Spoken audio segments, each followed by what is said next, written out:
નમસ્કાર વાલા વિદ્યાર્થી મિત્રો, ધોરણ 4 શાળા સ્વાધ્યાય પોથી છે અંગ્રેજીની, જેમાં યુનિટ નંબર 6 છે દ્વિતીય સત્રની અંદર કે unit 6 the sky is falling. તેનું સંપૂર્ણ સ્વાધ્યાય પોથીનું સોલ્યુશન આપણે આ એક જ વિડીયોમાં સંપૂર્ણ કરવાના છીએ. આ વિડીયોને તમે લિંકને સાચવી રાખજો, બીજાને શેર કરી રાખજો, જેથી કરીને આ વિડીયો તમારી પાસે સચવાઈ રહે.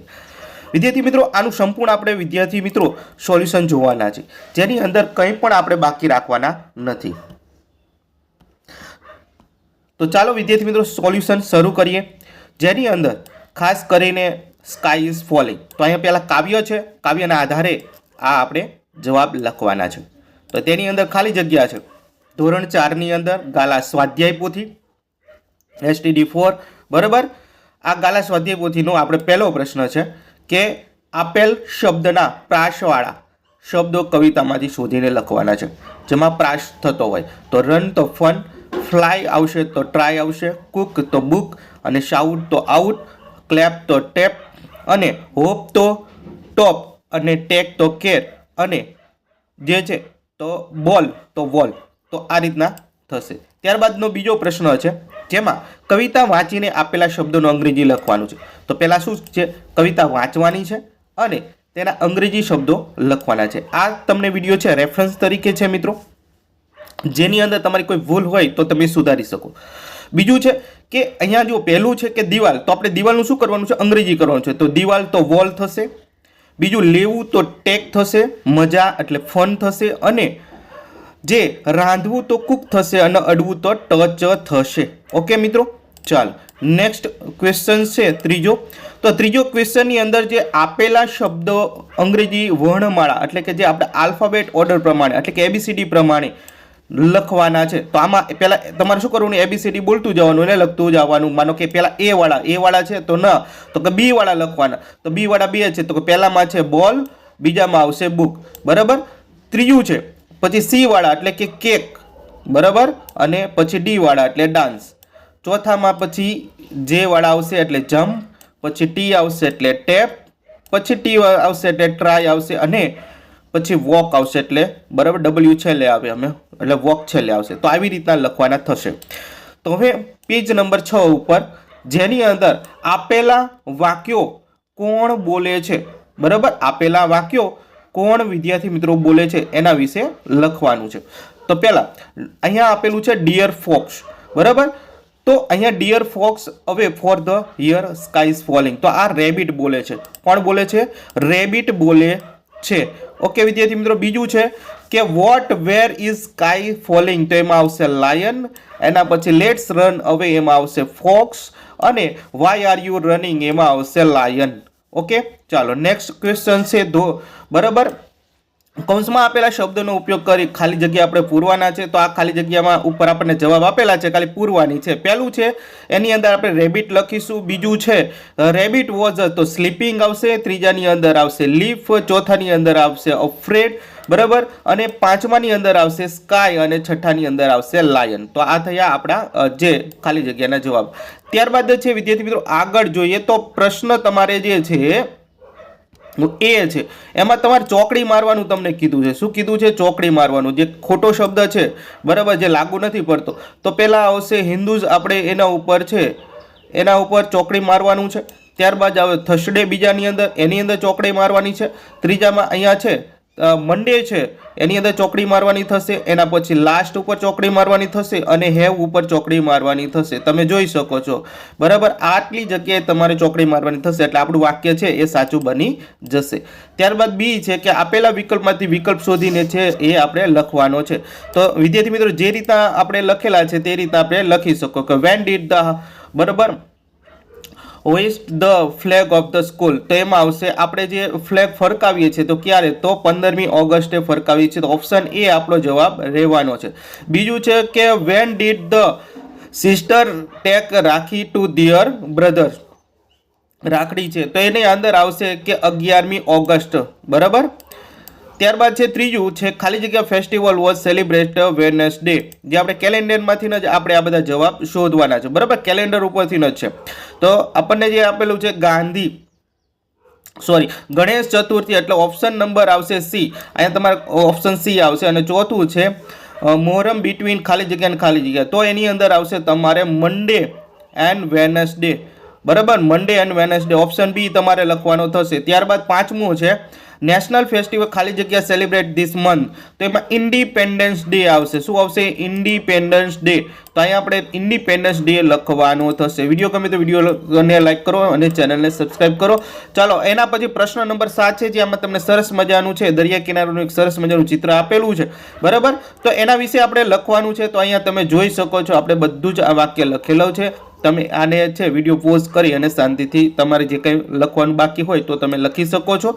નેક્સ્ટ ક્વેશ્ચન જોઈએ તો આ પણ તમે 2 લીટી છે તો આ પણ બીજા પેજમાંથી જોઈ લેજો, બરાબર. એમાં બાકી હશે તો તમે લખી. પછી માય સ્કૂલ છે, એમાં તમારે તમારી સ્કૂલ વિશે લખવાનું છે. જેમ કે હું તમને કહી દઉં કે ધ નેમ ઓફ ધ, બરાબર, માય સ્કૂલ ઇઝ, બરાબર, વનાસનન પ્રાઇમરી સ્કૂલ, બરાબર. તો તમારે તમારી શાળાનું નામ અહીંયા લખવાનું છે. એટલે કે હું જે અંડરલાઈન કરું છું અહીંયા તમે તમારું શું કરવાનું, શાળાનું નામ બદલી નાખજો. બાકી બધું જે છે તમને યોગ્ય લાગે એમ. ધેર આર 16 ક્લાસરૂમ, તો તમને એમ લાગે કે અમારા શાળાની અંદર આટલા ક્લાસરૂમ છે તો તમારે એટલા નંબર લખી નાખવાના છે. પછી ધેર બરાબર, લાઇબ્રેરી અને લેબોરેટરી જો હોય તો તમારે લખવાનું છે. સ્ટાફ રૂમ તો અને ઓફિસ તો હોય જ છે, બરાબર. આ રીતના છે, ખાલી બધું આ લખવાનું છે. બગીચો કેટલા છે અને વૃક્ષ છે તો તમે જોઈ શકો છો તમને જે લાગુ પડતું હોય. પછી તમારા શાળાની અંદર સ્ટાફ કેટલાનો છે, જેમ કે અહીંયા 24 ટીચર્સ લખેલા છે તો તમારી જે સ્કૂલની અંદર કેટલા સ્ટાફ છે એટલે કે ટીચરો કેટલા છે, બરાબર, એ સ્ટાફના કુલ સંખ્યા અમે તમારે લખી નાખવાની છે. તો આવી રીતના તમારે આખે ફેરફાર થોડોક કરી છે અને તમે લખી શકો છો, બરાબર. ચાલો એના પછીનું પેજ છે જેમાં પ્રશ્ન નંબર 9 છે, જેમાં તમને ગમતા ફળનું ચિત્ર દોરી અથવા ચોંટાડો અને તેના વિશે 5-7 વાક્ય લખવાના છે. માય ફ્રૂટ, તો અહીંયા આપણે જે છે એની અંદર મેંગો આપણે લીધું છે, દોરેલું નથી પણ તમારે શું કરવાનું છે, અહીંયા તમારે કેરી દોરી નાખવાની છે. ઓકે વિદ્યાર્થી મિત્રો, શું દોરવાનું છે, અહીંયા તમારે કેરી દોરી નાખવાની છે. અને પછી દોરી અને આ જે છે લખેલું છે એ તમારે સંપૂર્ણ લખી નાખવાનું કે my favourite fruit is the mango, the mango is, બરાબર, called the king of the fruits, it is yellow or green is the colour, it is on the big or small the, બરાબર. એની અંદર mango is a સોર but એટલે કે જે row mango છે, અહીંયા રો છે RAW, raw mango is a sour, બરાબર, but the ripe mango is a very sweet, બરાબર. Raw mangoes are used the make pickles, એટલે કે આપણે જે અથાણા બનાવવામાં ઉપયોગ કરીએ છીએ. ચાલો એના પછી 10મું છે કે કૌંસમાં આપેલા શબ્દોનો છે અને પ્રોનાઉન્સ વડે ખાલી જગ્યા પૂરવાની છે. તો આ તમારા પ્રોનાઉન્સ થયા, તમે યાદ રાખી લેજો, ક્યાંય ભૂલ હોય તો સુધારી લેજો. પહેલામાંની અંદર આવશે યુ, બરાબર, you are a farmer, this is your, you સાથે યોર વપરાય. બીજું છે ખાલી જગ્યાની અંદર આઈ એમ, આઈ સાથે એમ આવે, બરાબર, I am Neha, that is my house. તો યાદ રાખજો આઈ સાથે હંમેશા માય સર્વનામ આવે છે, બરાબર, પ્રોનાઉન્સ આવે. હી સાથે ઇઝ આવે એટલે કે હી, બરાબર, ઇઝ રામ અને ધીસ ઇઝ હિઝ, તો હી અને હિઝ તમારે લખવાનું થશે. ચોથી ખાલી જગ્યામાં ઇટ ઇઝ એન એલિફન્ટ અને ધીસ ઇઝ ઇટ્સ ટ્રંક, તો ઇટ્સ સાથે ઇટ્સ આવશે ચોથામાં. અને પાંચમાની અંદર આવશે ધે, તો ધે તમારે લખવાનું, ધે આર ચિલ્ડ્રન અને ધીઝ આર ધીયર હાઉસ, તો ધે સાથે ધીયર વપરાશે.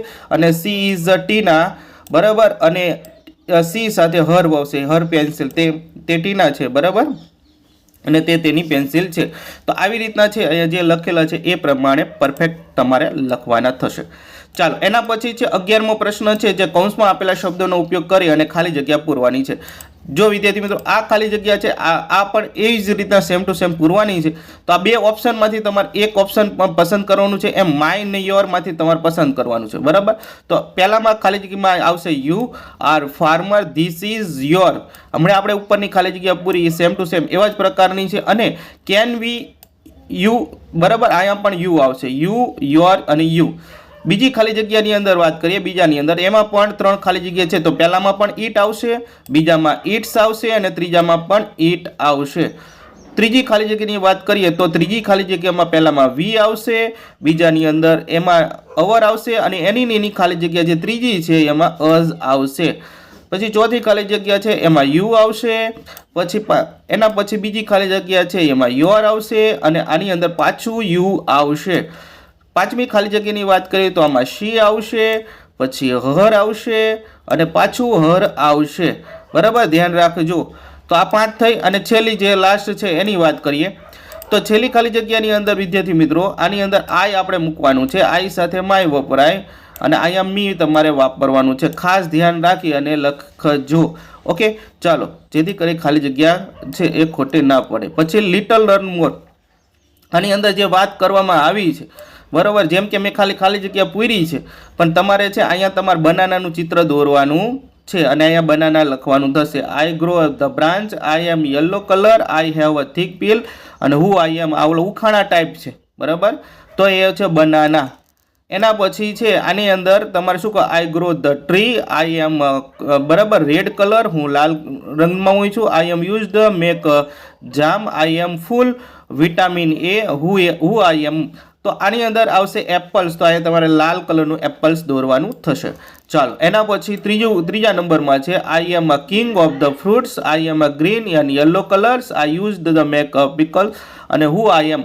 તો એની અંદર તમારે કાચી કેરી જે છે એ તમે દોરી શકો, તો પીળી કાચી લીલી અને પીળા કલર જેવી છે તમે મિક્સ દોરી શકો છો બરાબર, મેંગો દોરી શકો છો. જે ત્યારબાદ છે ચોથાની અંદર I am red round, I use the make salad, I am use the make બરાબર કેચઅપ અને હુ આઈ એમ. તો કેચઅપ શેનો બને, ટમેટાનો બને બરાબર, તો ટમેટોઝ આપણે અહીંયા લખેલું છે. અહીંયા તમારે ટમેટાનું ચિત્ર છે એ લાલ કલરનું દોરવાનું થશે. ચાલો, એના પછીનો બીજો પ્રશ્ન છે આપેલા એક્શન વર્ડની અંદર અંગ્રેજી શબ્દ લખો. તો વિદ્યાર્થી મિત્રો અહીંયા તમારે શું, અહીંયા જે શબ્દ આપેલા છે એક્શન વર્ડ એટલે કે ક્રિયાપદો આપેલા છે તેને આપણે અહીંયા ખાલી જગ્યામાં લખવાનું છે. ખાલી અંગ્રેજી કરું. ખરીદવાને શું કહેવાય, તો કે બાય કહેવાય. ખરીદવાને શું વિદ્યાર્થી મિત્રો કહેવાય, તો કે બાય કહેવાય. પછી કાપવું તો એને કટ કહેવાય. પછી સવારી કરવી એને રાઈડ કહેવાય. પછી ચડવું એને ક્લાઇમ્બ કહેવાય. એના પછી મૂકવું એને પુટ કહેવાય અને બનાવવું એને મેક કહેવાય. ત્યારબાદ પડવું એટલે ફોલ, વેચવું એટલે સેલ, લાત મારવી એટલે બરાબર એટલે કિક કરવું. પછી ચૂંટવું અથવા ઉપાડવું એને પીક કહેવાય અને સ્વચ્છ કરવું એટલે ક્લીન અને એક પગે કૂદવું એટલે માટે હોપ કહેવાય. તો આ બધા થયા. ત્યારબાદનો પ્રશ્ન છે ચિત્ર જોઈને ફળોના નામ લખો. તો અહીંયા જે છે ફળોના નામ છે પપૈયા, આ છે વોટરમેલન અને આ કસ્ટર્ડ એપલ છે. તો 3 થઈ ગયા. ત્યારબાદ 13મું પેજ જોઈએ, જેની અંદર ચોથાની અંદર બરાબર પાઇનેપલ છે, પછી છે આ ગ્રેપ્સ છે અને આ છે બરાબર પોમ ગ્રાઉન્ડ. તો એના પછી છે આ 7મું છે ઓરેન્જ છે, આની અંદર ચીકુ છે અને આમાં છે જે ગુવાર છે. તો ગુવાર એટલે કે આપણે જે જામફળ જેને કહીએ છીએ ગુવાર. તો એના પછી ચોથો પ્રશ્ન છે એમાં કે ચિત્ર જોઈને શાકભાજીના નામ લખવાના છે. આવા નવા જેમ ફળોના નામ લખ્યા એમાં શાકભાજી છે. તમને ખબર છે કાકડી, તેને શું કહેવાય, ક્યુકુમ્બર કહેવાય, લેડીઝ ફિંગર કહેવાય અને બ્રિંજલ કહેવાય. ત્યારબાદ છે આને છે કેરેટ કહેવાય અને અનિયન કહેવાય અને જે છે બોટલ ગ્રાઉન્ડ કહેવામાં આવે છે. ત્યારબાદ 7મું છે અને રેડિશ કહેવાશે અને છે 8માની અંદર આવશે કોલીફ્લાવર આવશે અને 9માં ચીલી આવશે. ત્યાર 10માની અંદર લેમન આવશે, આની અંદર 11માં છે એને પીઝ આવશે અને 12માં કેબીજ આવશે. ત્યારબાદ આકારોના આપણે નામ લખવાના છે બરાબર, ઉપર આપેલા છે પણ આપણે લખી નાખીએ. આમાં ચોરસ આકાર છે એને રેક્ટેંગલ કહેવાય, આની અંદર જે છે ત્રિકોણ છે અને ટ્રેંગલ કહેવાશે અને રાઉન્ડ શેપ છે એને ઓવલ કહેવાશે. પછી પરફેક્ટ ગોળ હોય એને સર્કલ કહેવાય બરાબર, અને 5મું છે તેને જે ચોરસ છે એટલે એને સ્ક્વેર કહેવાશે. તો વિદ્યાર્થી મિત્રો આ થયું સંપૂર્ણ આપણે સ્વાપોથીનું પહેલા પાઠનું એટલે કે યુનિટ નંબર 6 નું સ્વાધ્યાય પોથીનું ગાલા સ્વાધ્યાય પોથીનું સંપૂર્ણ ધોરણ 4નું બરાબર સોલ્યુશન.